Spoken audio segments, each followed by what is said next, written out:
कर्तव्य भवन से संबोधित कर रहे हैं। भक्ति भाव से किया हर कार्य है कर्तव्य। साथियों, आजादी के बाद दशकों तक देश की एडमिनिस्ट्रेटिव मशीनरी उन बिल्डिंगों से चलाई जाती रही है जो ब्रिटिश शासनकाल में बनी थी। आप भी जानते हैं, दशकों पहले बने इन प्रशासनिक भवनों में वर्किंग कंडीशन कितनी खराब थी, और अभी वीडियो में कुछ झलक भी देखी हमने। यहां काम करने वालों के लिए न पर्याप्त स्पेस है, न रोशनी है, न जरूरी वेंटिलेशन है। आप कल्पना कर सकते हैं, होम मिनिस्ट्री जैसी महत्वपूर्ण मिनिस्ट्री करीब 100 साल से एक ही बिल्डिंग में अपर्याप्त साधनों के साथ चल रही थी।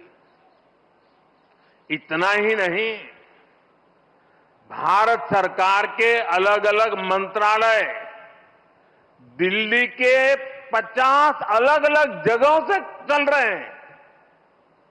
इनमें से बहुत सारे मंत्रालय तो किराए की बिल्डिंग में है। इनके किराए पर जितने रुपए खर्च हो रहे थे, वो अपने आप में बहुत बड़ा आंकड़ा है। और वैसे पूरा हिसाब लगाएं तो बहुत बड़ा है, लेकिन अगर मोटा मोटा हिसाब लगाएं तो 1,500 करोड़ रुपया प्रति वर्ष इसमें जाता है। इतनी बड़ी राशि भारत सरकार अलग अलग मंत्रालयों के सिर्फ किराए पर खर्च कर रही है। इसके अलावा एक और दिक्कत काम की वजह से स्वाभाविक है कि कर्मचारियों का यहां से वहां आना जाना भी होता है। अनुमान है कि हर रोज 8 से 10,000 कर्मचारियों को एक मंत्रालय से दूसरे मंत्रालय में आना जाना पड़ता है। अब इसमें भी सैकड़ों गाड़ियों का मूवमेंट होता है, खर्च होता है, सड़कों पर ट्रैफिक बढ़ता है, कितना समय खराब होता है।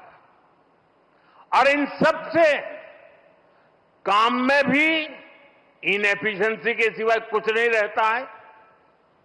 साथियों, 21वीं सदी के भारत को 21वीं सदी की आधुनिक व्यवस्थाएं चाहिए, इमारतें भी चाहिए। ऐसी इमारतें जो टेक्नोलॉजी, सुरक्षा और सुविधा के लिहाज से बेहतरीन हो, जहां कर्मचारी सहज हो,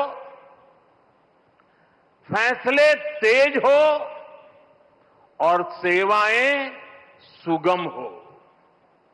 इसलिए कर्तव्य पथ के आसपास एक होलिस्टिक विजन के साथ कर्तव्य भवन जैसी विशाल इमारतों का निर्माण किया जा रहा है।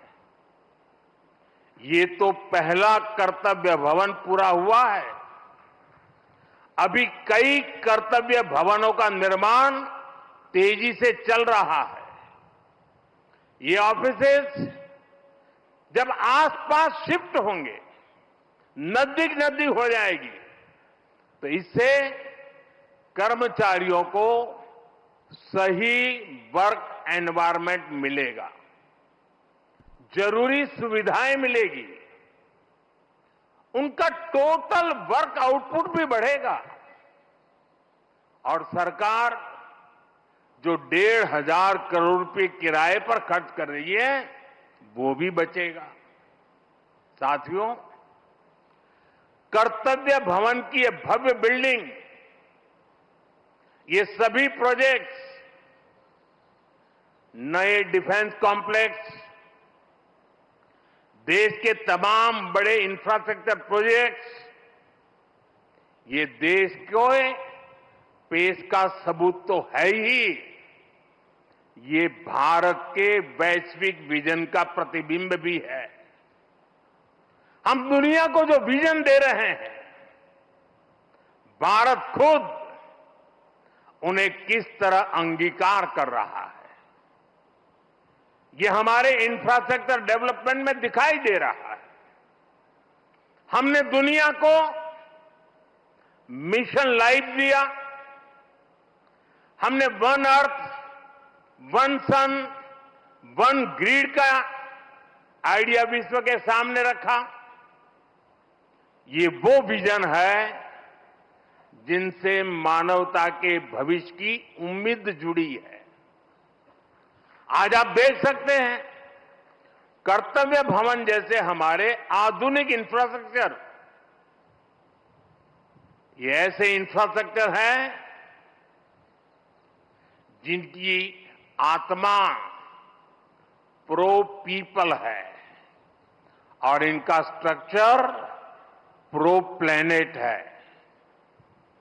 कर्तव्य भवन में भी रूफटॉप पर सोलर पैनल्स लगाए गए हैं। वेस्ट मैनेजमेंट के लिए एडवांस सिस्टम को इसमें इंटीग्रेट किया गया है। ग्रीन बिल्डिंग्स का विजन अब भारत में विस्तार ले रहा है। साथियों, हमारी सरकार एक होलिस्टिक विजन के साथ भारत के नवनिर्माण में जुटी है। देश का कोई भी हिस्सा आज विकास की धारा से अछूता नहीं है। अगर दिल्ली में संसद की नई इमारत बनी है तो देश में 30,000 से ज्यादा पंचायत भवन भी बने हैं।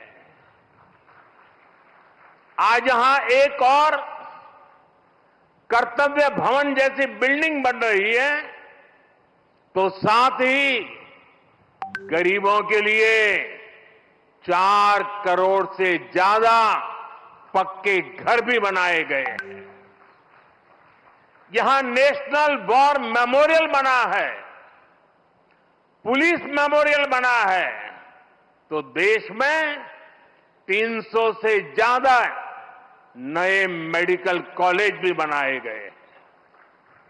यहां भारत मंडपम बना है तो देश में 1300 से ज्यादा नए अमृत भारत रेलवे स्टेशन भी बनाए जा रहे हैं। यहां बने यशोभूमि की भव्यता पिछले 11 साल में बने करीब 90 नए एयरपोर्ट में भी नजर आती है।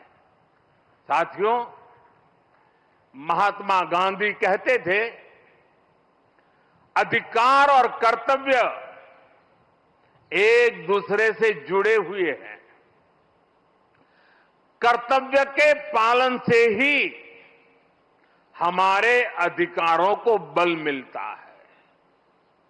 हम नागरिक से कर्तव्य की अपेक्षा रखते हैं, लेकिन सरकार के तौर पर हमारे लिए भी कर्तव्य सर्वोपरि है।